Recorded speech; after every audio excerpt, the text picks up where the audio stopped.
komplain panas. Ya, hari ini kita masuk ke pelajaran terakhir ya. Ini penutup di buku bab 1 subtema 4 ya.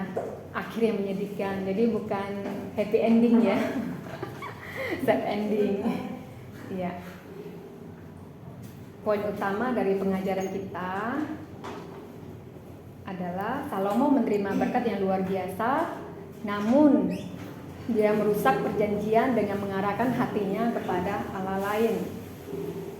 Tujuannya ada 4, yaitu mendapatkan berkat-berkat yang Salomo nikmati, mengkarakterisasi dosa Salomo dan keseriusannya, mengidentifikasi berhala dalam hidup kita sendiri, mengenali kegagalan sendiri dan kebutuhan akan Yesus. Sebelum memulai pelajaran kita, saya ingin mengajak kita mengenang kembali sebuah kapal pesiar. Ya, ini kapal pesiar yang termegah, terbesar di zaman itu. Kapal ini berlayar di tanggal 10 April 2012 dan dianggap suatu perjalanan yang paling bersejarah ya. Kenapa tidak? Kapal yang diklaim tidak akan tenggelam dengan teknologi yang sudah canggih, dan kaptennya ini begitu percaya diri ya, kalau dia bisa mengarungi lautan luas itu, dan dia memacu kapalnya dengan kecepatan tinggi. Tapi ternyata dalam perjalanan ada sebuah bongkahan es ya, kapal yang dengan kecepatan tinggi dengan badan yang besar itu tidak bisa belok dan akhirnya menabrak gunung es itu, hancur ya. Jadi kapal yang sudah disiapkan dan dirancang dengan 4 kompartemen yang bocor sekalipun tidak bisa tenggelam, ternyata telah merobek 6 kompartemen lambung kapal. Akhirnya kapal itu tenggelam. Mari kita saksikan videonya ya.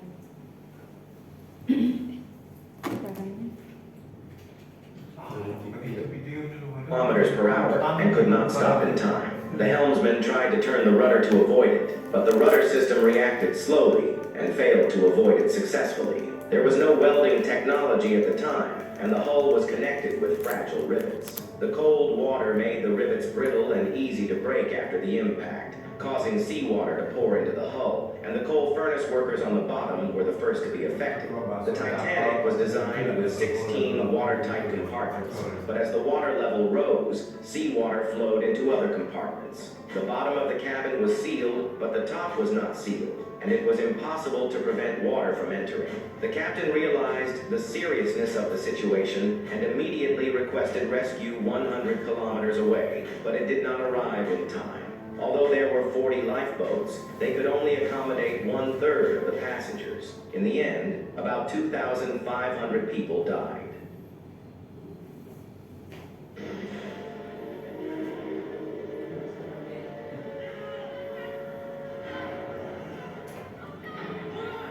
Hati-hati Cuk, hati Cuk.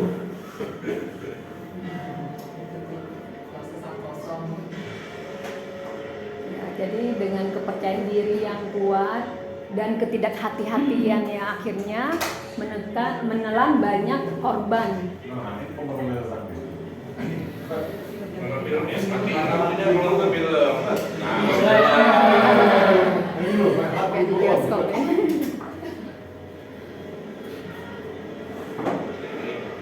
Kita yang blok kontra.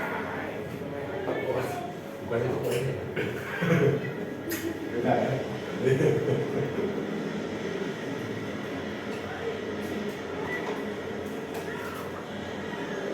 Ya, akhirnya kapal itu semua badannya ini ya tenggelam ya. Oke, sampai di sini. Nah, ini kapal Titanic termewah dan dianggap tahan badai dan tak akan tenggelam. Namun ternyata tenggelam juga ya. Dan kita mengenang kembali kerajaan Israel juga pernah ya merasakan kerajaan termegah dan terbesar Semuanya pasti udah tahu ya siapakah rajanya. Rajanya adalah Salomo. Salomo memiliki banyak kelebihan. Yang pertama, mendapat pengasuhan khusus. Dia tumbuh dan besar dalam keluarga istana. Jadi dengan fasilitas yang pasti sangat oke ya. Segala sesuatu ada. Kemudian dia mengenal hukum Allah. Dia dididik dan bukan hanya teori, tetapi juga prakteknya dalam kehidupan. Kita tahu ayahnya memiliki relasi yang dekat dengan Tuhan, dan dia memiliki ayah yaitu Raja Daud yang terkenal. Jadi dia pasti disanjung dan dihormati ya. Kemudian ayahnya memiliki hubungan dekat dengan Allah. Ini otomatis berkatnya pasti turun ke anak ya. Janji Allah akan melimpahkan berkatnya, mengokohkan kerajaannya kepada keturunannya yaitu Salomo, dan Salomo menikmati berkat dari relasi ayahnya yang dekat dengan Tuhan dan setia. Yang kedua, karunia khusus. Salomo memiliki hikmat. Hikmatnya, bijaksananya seperti dataran pasir di tepi laut. Jadi tidak bisa digambarkan ya bagaimana hikmatnya Salomo. Kalau kita belajar, kita mau ahli fisika, kita mesti belajar dan mencoba berlatih praktek ya. Tapi Salomo enggak. Dia sudah dianugerahkan hikmat. Bukan hanya pengertian dalam dunia rohani, tetapi juga dunia alam. Segala makhluk hidup dari pohon-pohonan, binatang, hewan. Dan kita bisa melihat sajak-sajak yang dia buat di kitab Amsal ya, dan juga pengkhotbah. Kemudian kekayaan. Alkitab pun mengatakan tidak ada raja atau seorang pun yang seperti Salomo memiliki hikmat dan kekayaan yang luar biasa. Bahkan setelahnya pun tidak ya. Kemudian ketenaran. Raja-raja di bumi mengenal siapa Salomo itu. Bahkan Ratu Sheba yang jauh dari Ethiopia juga datang ke Yerusalem untuk melihat hikmat Salomo itu. Kemudian kedamaian. Pada zaman Salomo tidak ada peperangan, semuanya berjalan dengan aman dan damai. Dan terlebih lagi karunia khusus ini, Salomo diberikan hak istimewa untuk membangun Bait Allah. Bahkan ayahnya pun yang memiliki relasi yang dekat dengan Tuhan pun tidak diizinkan Tuhan untuk membangun Bait Allah. Yang ketiga, wahyu khusus. Tuhan 2 kali menampakkan diri kepada Salomo dan berbicara langsung kepada Salomo. Itu di dalam 1 Raja-Raja pasal 3 ayat 4 sampai 15 setelah Salomo diangkat menjadi raja. Kemudian di pasal 9 ayat 1 sampai 9 itu setelah bait suci dibangun.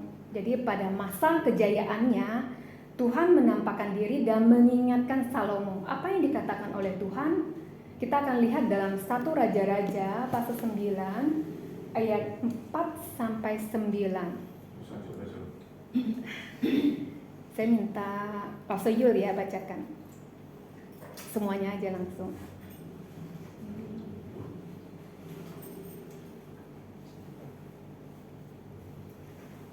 Satu Raja-Raja pasal 9 ayat 4 sampai 9. Mengenai engkau, jika engkau hidup di hadapanku sama seperti Daud, ayahmu, dengan tulus hati dan dengan benar, dan berbuat sesuai dengan segala yang kuperintahkan kepadamu, dan jika engkau tetap mengikuti segala ketetapan dan peraturanku, maka aku akan menegurkan tata kerajaanmu di atas Israel untuk selama-lamanya seperti yang telah kujanjikan kepada Daud ayahmu, dengan berkata, keturunanmu tak akan terputus dari tahta kerajaan Israel.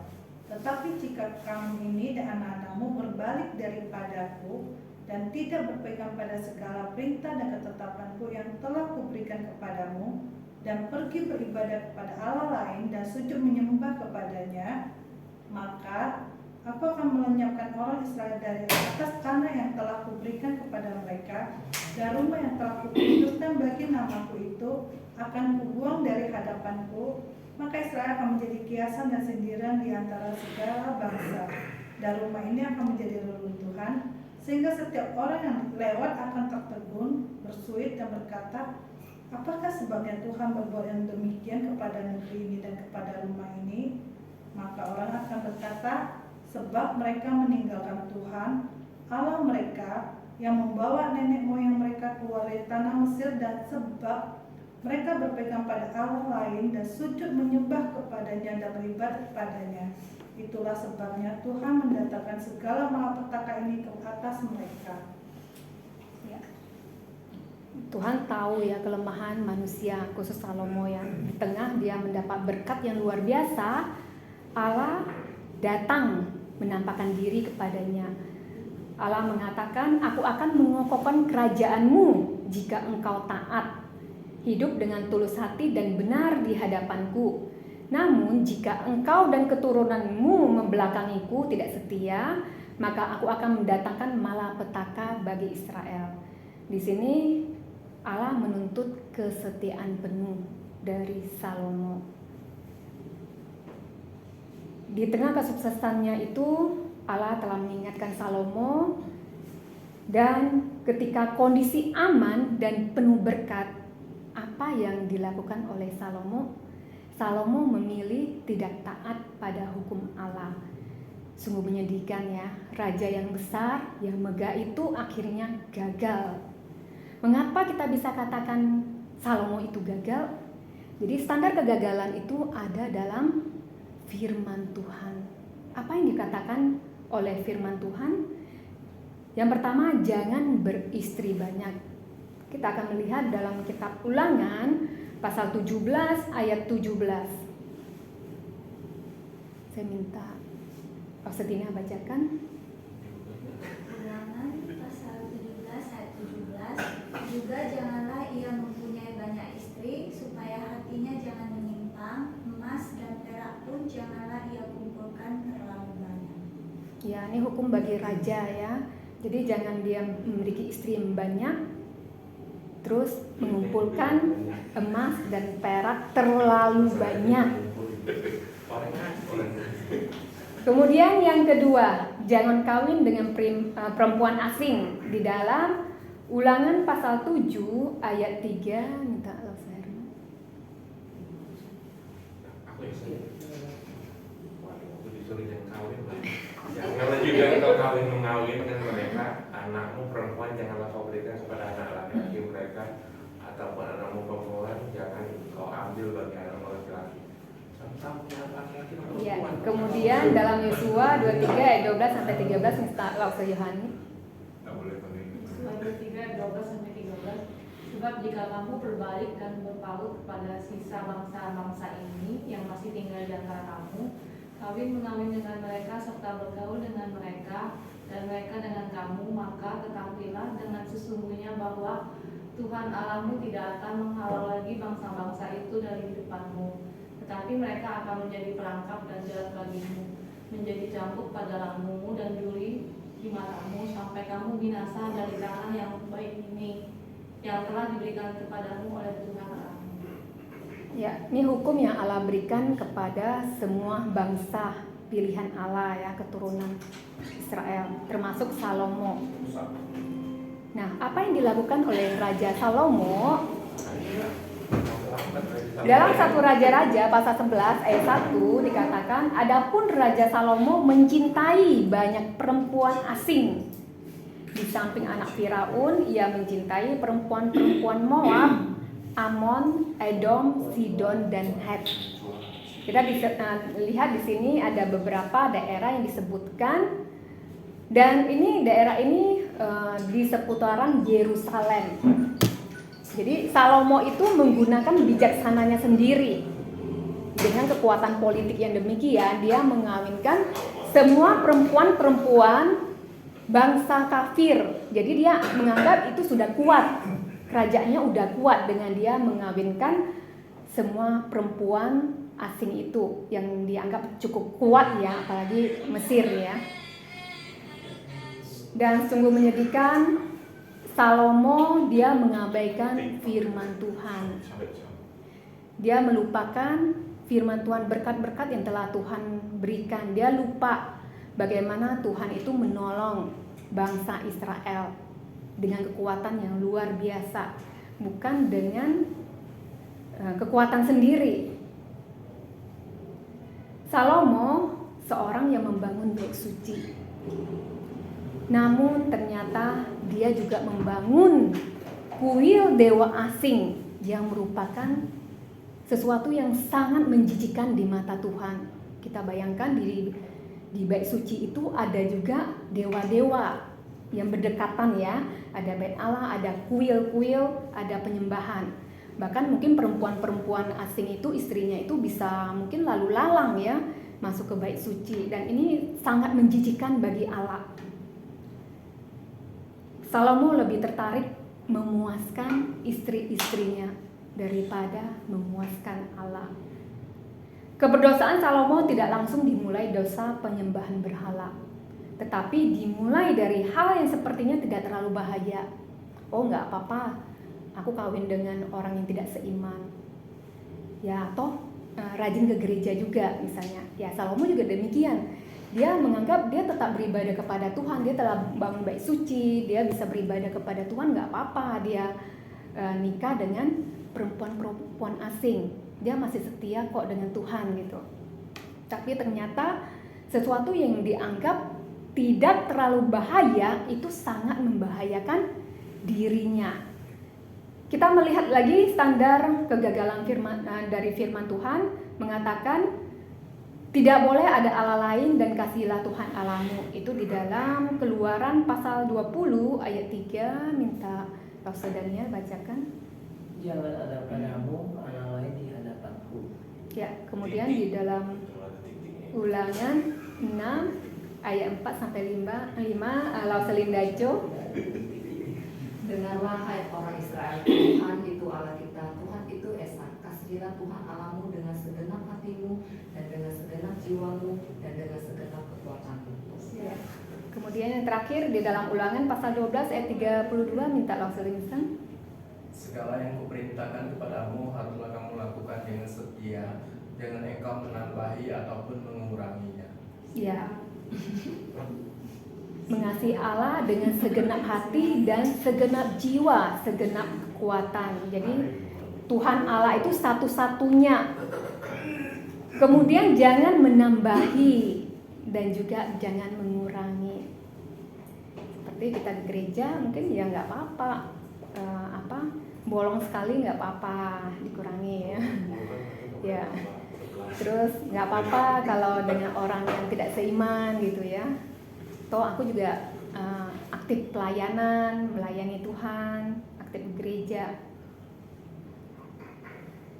Apa yang dilakukan Raja Salomo dari firman Tuhan yang telah diperintahkannya? Salomo bukan hanya membangun kuil bagi dewa-dewa asing. Yang sangat menyedihkan, dia juga menyembah Allah asing. Jadi di samping dia menyembah Allah, dia juga menyembah ilah-ilah dewa-dewa asing itu. Kita lihat dalam 1 Raja-Raja pasal 11 ayat 4 sampai 6, kita bisa membuka kitab kita. Minta langsung Henry bacakan.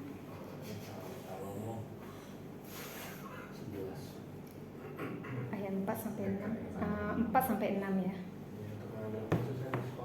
Ayat 4. Pada waktu Salomo sudah tua, istrinya menjondongkan hatinya kepada Allah lain, sehingga dia tidak dengan sepenuh hati berpaut pada Tuhan Allahnya seperti Daud ayahnya. Demikianlah Salomo mengikuti Asitoret, dewi orang Sidon, dan mengikuti Milkom, dewi kejijikan sembahan orang Amon. Dan Salomo melakukan apa yang jahat di mata Tuhan, dan dia tidak dengan sepenuh hati mengikuti Tuhan seperti Daud ayahnya. Ya. Salomo tidak sepenuh hati berpaut kepada Allahnya. Dia tidak sepenuh hati menyembah Allah, dan dia harus membayar harga yang mahal untuk dosanya. Apa yang harus dia bayar? Kita lihat dalam 1 Raja-Raja pasal 11 ayat 11. Minta Laksana Santoso bacakan. Aku berfirmanlah Tuhan kepada Salomo, oleh karena begitu kelakuanmu yang engkau tidak berpegang pada perjanjian dan segala ketetapanku yang telah kuperintahkan kepadamu, maka sesungguhnya aku akan memuliakan kerajaan itu daripadamu dan akan memberikannya kepada hambamu. Ya, kerajaan yang megah itu akhirnya harus koyak ya, terbagi. Terbagi yang akhirnya ada kerajaan Israel dan kerajaan Yehuda. Dan Allah masih menyisakan satu suku, yaitu suku Yehuda yang akan dari sana akan muncul seorang Mesias. Dan Tuhan juga tidak merobek kerajaannya pada masa Salomo, karena dia mengingat janjinya kepada Daud ayahnya bahwa dia akan mengokohkan kerajaannya. Jadi keturunan Salomo akhirnya yang akan mengalami dari segala dosa-dosa Salomo itu. Salomo mengalami hukuman dari Allah ya. Dia telah gagal, beda dengan ayahnya Daud. Daud melakukan kesalahan, tapi dia akhirnya berbalik kepada Tuhan. Dia setia kepada Tuhan. Dan Salomo, dia melakukan dosa yang sangat krusial ya, yaitu dia tidak mengasihi Tuhan dengan segenap hati, segenap jiwa, dan segenap kekuatan. Seperti dalam perintah Tuhan dalam Ulangan pasal 6 ayat 5. Mengasihi Allah dengan seluruh hati kita. Salomo meremehkan berkat Allah yang dia terima berkelimpahan dan bersandar pada dirinya sendiri. Ketika dia masa jayanya, dia merasa dia bisa, dia bersandar pada dirinya sendiri dan dia tidak meminta petunjuk dari Tuhan lagi. Dan kesimpulan dari pelajaran kita di buku subtema 4 ini, kita telah mempelajari hakim-hakim dan raja-raja. Kita melihat Raja Saul mengalami kegagalan, Daud, Salomo. Semua raja telah melakukan kesalahan dan dosa di hadapan Tuhan. Bahkan hakim-hakim yang telah kita pelajari juga. Di sini kita melihat kesimpulannya, yaitu raja manusia itu gagal ya. Raja manusia tidak dapat memenuhi hukum Allah dengan sempurna. Karena itu Allah mengirim anaknya sendiri untuk membebaskan umatnya dari dosa dan kematian. Jadi tidak ada raja di dunia ini yang bisa memenuhi kualifikasi sebagai pembebas bagi manusia. Dan Allah penuh kasih, dia mengirim anaknya yang tunggal yaitu Yesus Kristus untuk menyelamatkan manusia sebagai pembebas bagi manusia. Yesus Kristus, dia mungkin secara manusia ya merasa sangat berat sekali ya untuk melakukan kehendak Allah Bapa. Tapi dia bisa taat pada Allah Bapa. Dan Yesus Kristus adalah raja yang tidak pernah gagal. Dia tidak pernah melakukan dosa dan tidak melakukan pelanggaran hukum sedikit pun. Dan dia telah menang untuk membebaskan kita dari dosa. Nah, sekarang bagaimana dengan kita ketika kondisi aman dan penuh berkat? Ketika kita dari keluarga yang sudah percaya kepada Tuhan, kita mendapat pendidikan yang layak dan mungkin yang terbaik ya. Dan mungkin kita juga berprestasi, kita memiliki nilai yang baik. Dan tak kala kita mendapatkan itu semua, apakah kita masih mau taat kepada Tuhan? Ketika kita mendapat nilai yang baik, kita merasa kita udah bisa ini, kita udah pintar. Dan kita tidak mengandalkan Tuhan. Mungkin kita tidak berdoa lagi kepada Tuhan. Oh, ini gampang ini. Saya selalu dapat 100 terus ini. Saya bisa. Atau ketika kita ujian, kita lebih memilih untuk belajar daripada datang kepada Tuhan beribadah, mengikuti ibadah KPR. Apakah kita memilih taat pada hukum Allah? Mungkin secara manusia itu tidak mungkin ya kita bisa taat dengan sempurna. Tapi bagi Allah tidak ada sesuatu pun yang mustahil. Allah bisa menolong kita. Sesuatu yang tidak mungkin bisa menjadi mungkin ketika kita menerima anugerah hidup dari Allah. Allah akan memampukan kita dari tidak mungkin menjadi mungkin. Saat ini apakah ada dosa yang menjerat kita? Mungkin dosa itu yang menjadi penghalang kita untuk dekat kepada Tuhan, di mana membuat kita tidak bisa berrelasi dengan Tuhan, bersekutu dengan Tuhan, atau membuat kita bolong-bolong ke gereja beribadah kepada Tuhan, dan itulah berhala kita ya. Sesuatu yang lebih penting daripada Allah.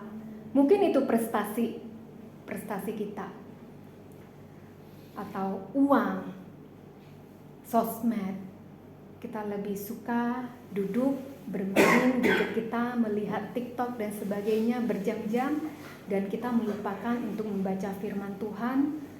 Gadget kita demi gadget, kita mungkin sampai melawan orang tua kita. Kita ingin orang tua kita membeli gadget yang terbaru atau pacar. Kemudian persahabatan, keberhasilan kita, barang-barang branded, olahraga, games, popularitas, hobi, aku. Semua yang disebutkan di sini bukan berarti jelek ya. Semuanya ini baik dan tergantung pada diri kita memanagenya ya.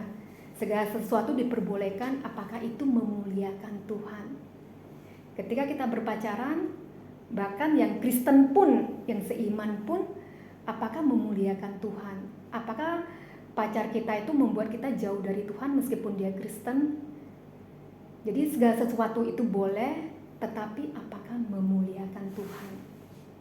Mengejar prestasi boleh, tetapi apakah itu membuat kita jauh dari Tuhan? Mari kita ingat karya Tuhan dalam hidup kita, berkat-berkat yang telah kita terima sampai saat ini. Jangan hancurkan itu dengan mempersembahkan diri kepada iblis untuk dipakai olehnya dalam merusak pekerjaan Allah. Jadi jangan anggap dosa kecil itu sepele ya. Oh nggak apa-apa. Jadi kita terlalu menoleransi dosa dan akhirnya menghancurkan diri kita. Jadi apa yang harus saya lakukan? Yang pertama, kita ingat betapa banyak Tuhan telah memberkati kita. Kalau kita mereview kembali penyertaan Tuhan, meskipun mungkin banyak kegagalan yang kita hadapi, tapi kita sudah bisa melewatinya pun itu adalah berkat Tuhan. Tuhan telah menolong kita untuk melaluinya. Dia telah memelihara hidup kita hingga saat ini. Dia telah mati bagi kita supaya kita dapat memperoleh relasi yang benar dengan Allah. Dan apa yang harus kita lakukan? Teruslah berdoa. Mohon Tuhan memberikan kemampuan dan kekuatan kepada kita untuk menang atas dosa. Mungkin itu mustahil ya, kita bisa melepaskan jerat dosa kita. Tapi bagi Tuhan tidak ada yang mustahil. Kita mau berdoa dan berdoa, terus beriman kepada Tuhan. Dan yang ketiga, berjanjilah bahwa hidup kita akan selalu berpaut kepadanya. Kita mau setia di hadapan Tuhan. Oke, sampai di sini mungkin ada yang mau bertanya. Ya, thank you Mr. Lewi untuk presentasinya. Kayak memang slide-nya ada sedikit penambahan ya, Iya. dari yang kemarin. Aplikasi paling interaktif. Iya. Tadi saya udah coba susun, saya kirim ke grup sekalian ya. Jadi so far udah oke menurut saya secara kerangkanya, kemudian secara poin juga sudah oke. Nggak terlalu, menurut saya nggak terlalu panjang sih, karena kan terlihat dari sekarang baru jam 8.46 gitu biasanya kan. Kan belajar untuk ini ya, lebih pendek. Negara-negara pendeta film. Jadi saya pikir so far berdasarkan pengajian 20 menit. Itu bohong kayak. Pendeta film. Nah, saya ingin sedikit memberikan gambaran gitu ya biar kita bisa punya satu kerangka yang sama. Jadi Los boleh perhatikan di grup. Los boleh perhatikan di grup. Ini permanen ya.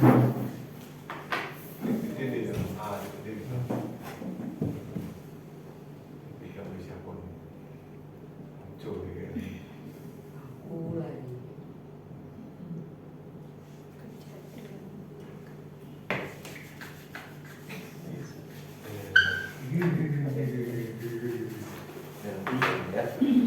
Untuk yang di bagian hook, menurut saya sebenarnya udah baik, good pointnya gitu ya. Cuma menurut saya ketimbang Los Lewi ngomongin lagi terus ajak mereka nonton lagi, better langsung aja di play.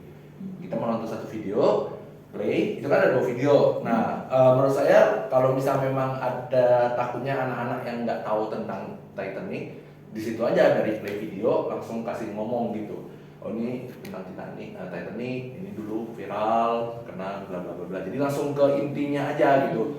Menurut saya mereka beberapa kan udah jago bahasa Inggris harusnya bisa ngikutin.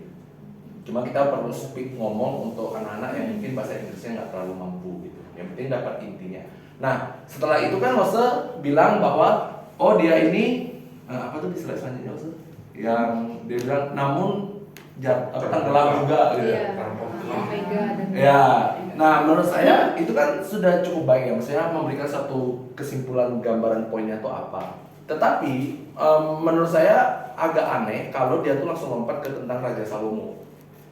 Karena masalah ini kapal yang roboh, kapten yang merasa ini bahaya, terus tiba-tiba ada hubungan dengan manusia Raja Salomo yang tiba-tiba punya segala sesuatu dan langsung kita simpulkan nih gagal gitu. Menurut saya agak kurang fair. Nah, maka dari itu setelah jelasin soal Titanic, kalau boleh Lose kasih contoh yang lain lagi. Boleh kasih contoh yang lain lagi, yaitu contoh soal seseorang yang dia itu ngerasa dia itu punya banyak hal, dia punya banyak kemampuan, kekayaan, tetapi kita tahu cerita itu tuh dia gagal gitu, dia gagal. Nah, saya nggak tahu itu mau ceritanya soal apa, yang mungkin bisa soal rokok gudang garam atau apa itu terserah. Jadi kan sekarang lagi susah karena nggak update. Nah, yang ketiga itu bisa masuk ke cerita orang Kristen. Nah, orang Kristen ini boleh benar-benar dia cuman umat biasa, kalau bisa kita bisa cari, atau kalau mau langsung masukin bisa juga kayak misalnya seorang pendeta yang terlihat mungkin pelayanannya bagus atau apa, tapi dia juga ngalamin kegagalan, misalnya dia terlalu banyak flexing atau memperkosa orang, itu ada tuh. Untuk pendeta yang di Surabaya yang kumpul istri itu kan. Betul. Nah menurut saya ini pendeta aja mau kumpul istri loh. bukan kawin. Nah maksud saya ketika masuk ke poin ini, yang orang Kristen ini, itu tuh untuk langsung engage sama mereka. Oh kita tuh sebenarnya bisa juga ngalamin yang kayak gini sebenarnya, walaupun case-nya pasti nanti bisa berbeda-beda. Nah dari sini baru masuk ke bagian amanat khotbahnya atau pengajarannya. Ini kan bisa masukin soal poin utamanya apa. Poin utamanya kan intinya adalah kalau kamu mendua hati ya kamu akan masuk ke dalam set ending gitu loh. Kan itu intinya kan. Karena kan Salomo menikmati berkat Tuhan tapi endingnya malah menyedihkan. Nah itu aja kasih poin utamanya. Nah setelah itu baru masuk ke bagian book. Di bagian book masukkan poin pentingnya dulu. Hari ini kita mau apa sih? Oh kita punya guideline-nya. Itu siapa itu? Salomo. Oke, ini kan langsung bisa jelasin tadi di slide berapa itu. Kalau di file PPT lama itu dari slide 8 sampai 12. Nah terus yang kedua, mengapa Salomo gagal? Karena kan tadi kan Lose sudah klaim bahwa Salomo itu gagal. Nah, di sini dijelasin kenapa Salomo itu gagal. Kalau di slide yang dulu lagi slide yang kemarin itu ada dari slide 13 sampai 23. Nah, setelah jelasin ini, dua ini, langsung kasih gambaran loh. Terus apa kaitannya dengan kita?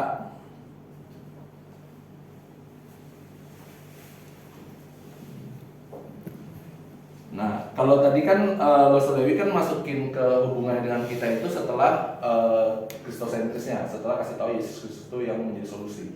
Menurut saya masukin ini dulu. Apa kaitannya dengan kita setelah kita tahu Salomo dengan segala kemegahannya, kenapa dia bisa gagal, dan ini intinya kan fail. Nah sekarang apa kaitannya dengan kita? Nah di sini langsung paparin kondisi kita tuh apa? Kondisi orang Kristen hari ini. Baik. Kondisi orang Kristen hari ini gimana? Terus problem yang terjadi itu apa? Semua cuma topping. Apa yang terjadi di situ? Nah, setelah itu tunjukkan bahwa ya sebenarnya kita itu hopeless dan nggak punya solusi.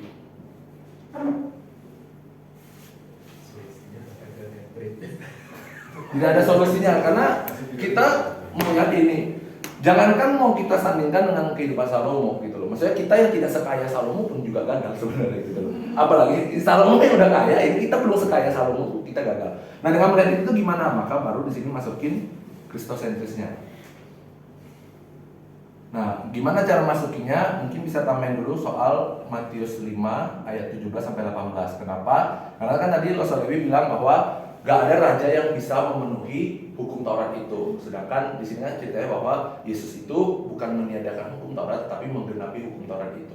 Nah, tunjukkan bahwa akhirnya di sini Yesus menunjukkan bahwa dia adalah raja dan juru selamat untuk manusia berdosa, gitu ya. Tunjukkan di sana. Nah, setelah jelaskan ini, baru masuk ke bagian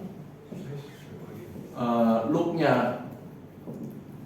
Ini kan sudah klimaks di sini nih. Nah, sekarang masuk ke look-nya itu apa? Kasih dulu apa kesimpulannya. Hari ini kita pelajarin apa gitu ya.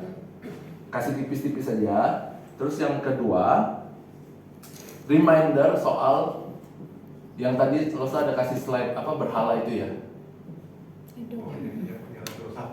Ya, yang banyak itu. Kalau dirasa tadi di dalam bagian sini mereka sudah cukup banyak menyebutkan, berarti review di sini. Gitu. Kalau mereka nggak banyak sebutin, baru banyakin sebutin di sini, yang di slide. Nah, gitu ya. Oke. Nah setelah itu tunjukkan ini. Menurut saya perlu ditunjukkan bahwa setelah saya tahu saya bermasalah, apa masalahnya, dan bagaimana menyelesaikannya hanya lewat Yesus Kristus, maka apa yang bisa mendorong saya punya motivasi untuk melakukan hal itu? Maka munculkan di Galatia 2 ayat 20 bahwa hidup yang kuhidup ini bukan tentang aku lagi, tapi Kristus yang hidup di dalam aku. Gitu.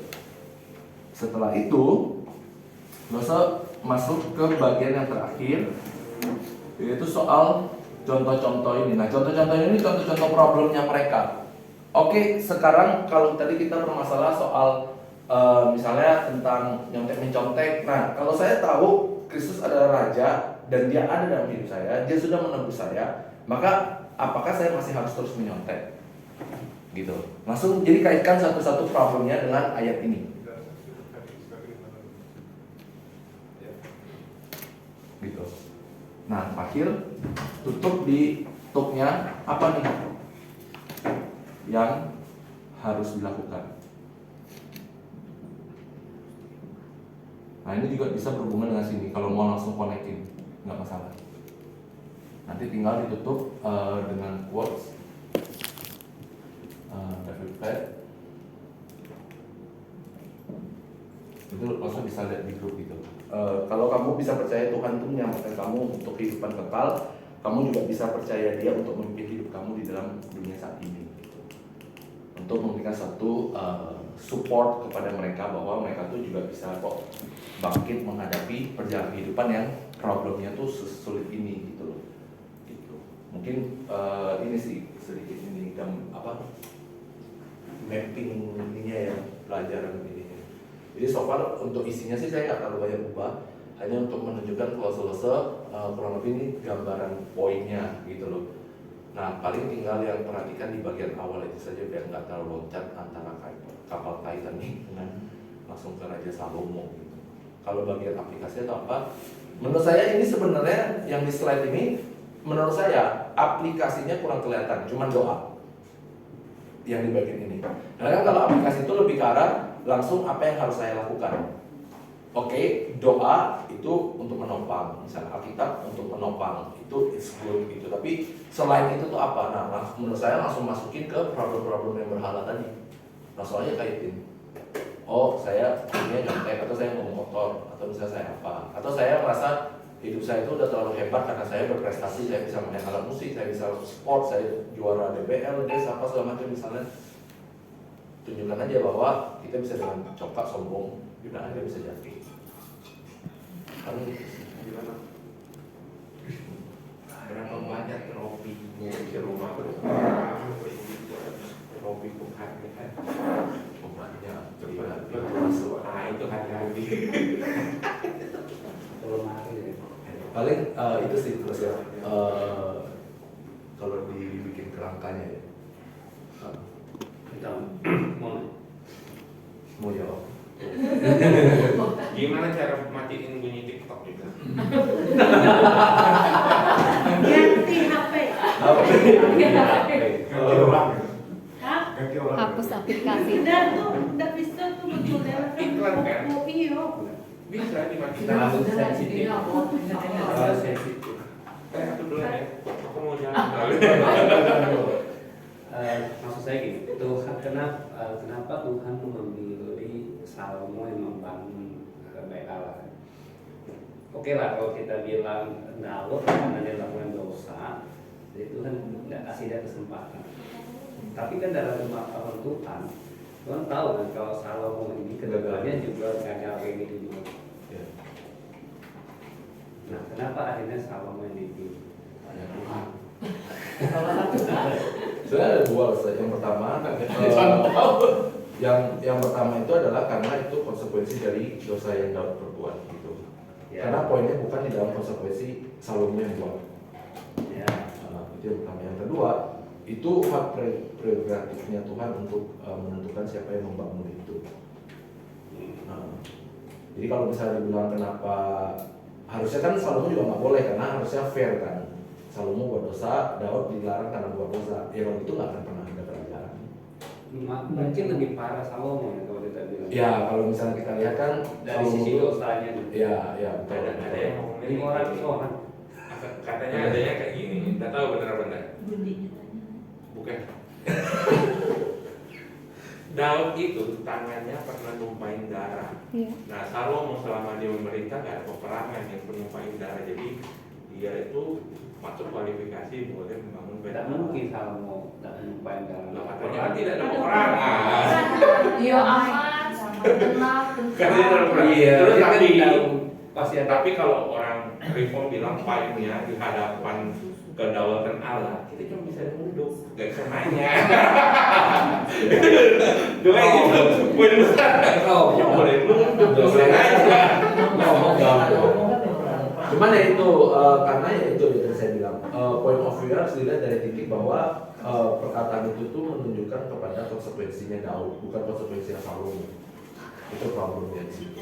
Yang kedua itu hak pemilihannya Tuhan di dalam menentukan siapa yang membangun. Maka kenapa sebenarnya di poin ini kalau mau sebenarnya kita bisa nambahin, tapi menurut saya terlalu banyak jadinya. Sebenarnya ini juga bisa menunjukkan bukan hanya Yesus Kristus yang menggenapi siapa raja yang bisa memenuhi hukum Taurat, tapi siapa raja yang bisa membangun kerajaan itu, kerajaan yang ditopang sama Tuhan, kerajaan yang hadir. Makanya kenapa di dalam Matius 5 ayat 17 itu masih dalam tuntutan khotbah di bukit yang menunjukkan value-value kingdom of God yang harusnya tuh muncul dalam kehidupan orang percaya.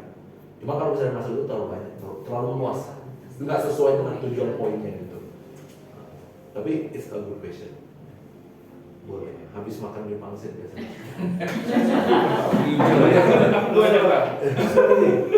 Sorry, kok yang ke standar tadi, standar kegagalan?